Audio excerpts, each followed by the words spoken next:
जो झूठ का हाथ पकड़कर जिंदगी की राह पर चलते हैं, उन्हें ठोकर लगती ही लगती है, अपने मार्ग से भटकते ही भटकते हैं।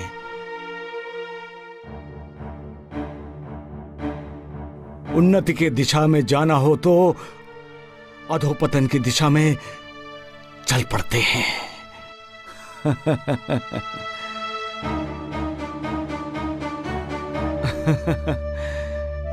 झूठ नकली फूलों की तरह आकर्षक और मोहक लगता है और इंसान उसकी तरफ तुरंत आकर्षित भी हो जाता है।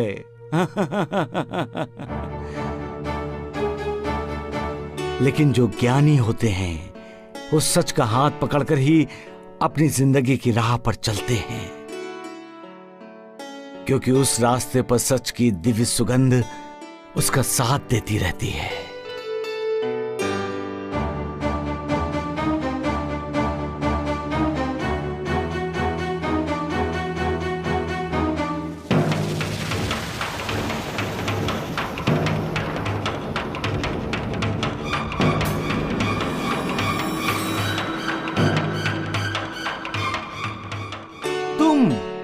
तुम फिर मिल गए। लोग सच ही कहते हैं, मालिक की बनाई हुई दुनिया गोल है। ज्यादा जबान चलाई तो कुल्हाड़ी चला दूंगा। इतना प्यार करते हो मुझसे? मेरी कुल्हाड़ी प्यार करेगी तुमसे।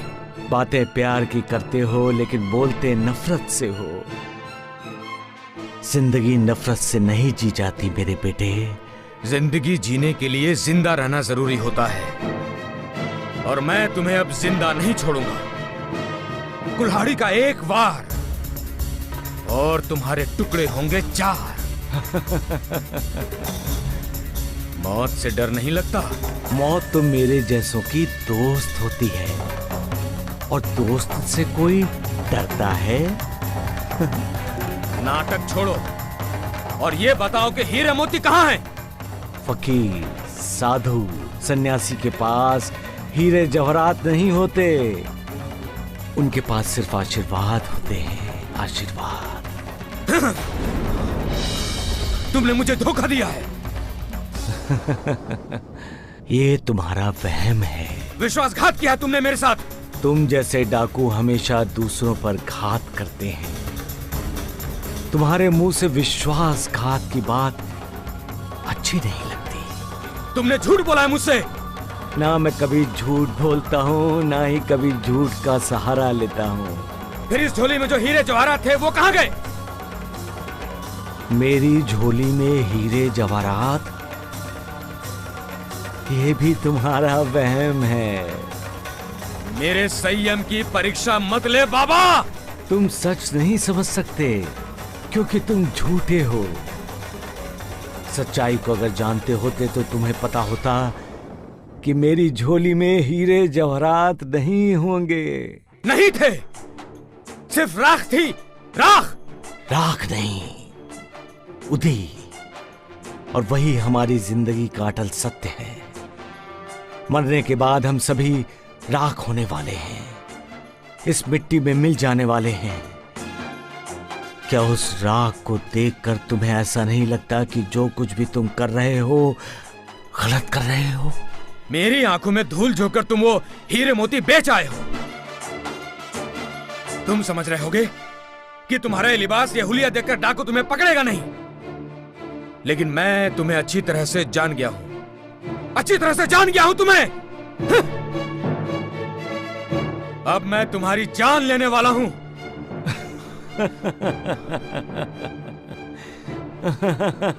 अरे मालिक वाह, तुम्हारा बनाया हुआ इंसान दूसरों को जानने के बाद उसकी जान भी लेता है।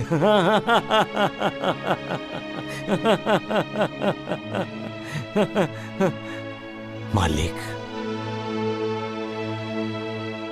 तुम्हारे इंसान की जान की कीमत क्या है? सोना, चांदी, हीरे, मोती? लेकिन जान देने के बाद इंसान के लिए सोना, चांदी, हीरे, मोती, रुपए, पैसों का क्या महत्व है? हाँ, इंसान कब समझेगा कि हीरे मोती नहीं, तुम्हारी भक्ति ही इंसान को परम धाम के दर्शन कराएगी। तू पागल है क्या? लोग मुझे पागल कहते हैं। कहेंगे ही। आसमान की तरफ देखकर किससे बातें करते हो? मालिक से। अब मैं तुमसे एक बात पूछता हूं, क्या तुम पागल हो? टुकड़े टुकड़े कर दूंगा।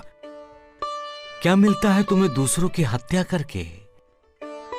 क्या तुम्हें पुण्य मिलने वाला है? क्या तुम्हें समाज से प्रतिष्ठा प्राप्त होने वाली है?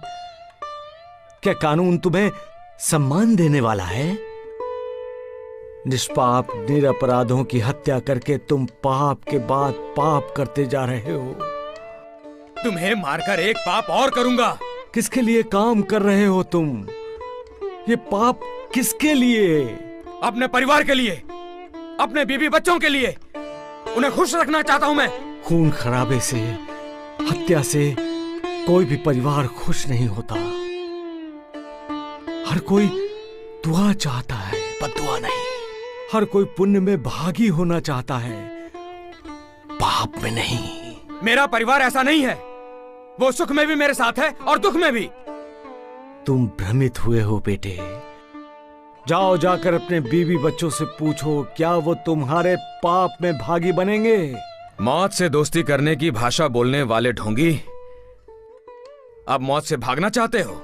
भागते तुम जैसे कायर, डरपोक। hey! तुम्हारे जैसे कायर जिंदगी से डरते हैं, जिंदगी से दूर भागने की कोशिश करते हैं और अपने साथ अपने पूरे परिवार को घसीट ले जाते हैं। मेरा परिवार मेरे साथ है। यह भी तुम्हारा भ्रम है। जाओ जाकर अपने घर वालों से पूछो, बीवी बच्चों से पूछो। तुम भागने के लिए बहाना ढूंढ रहे हो।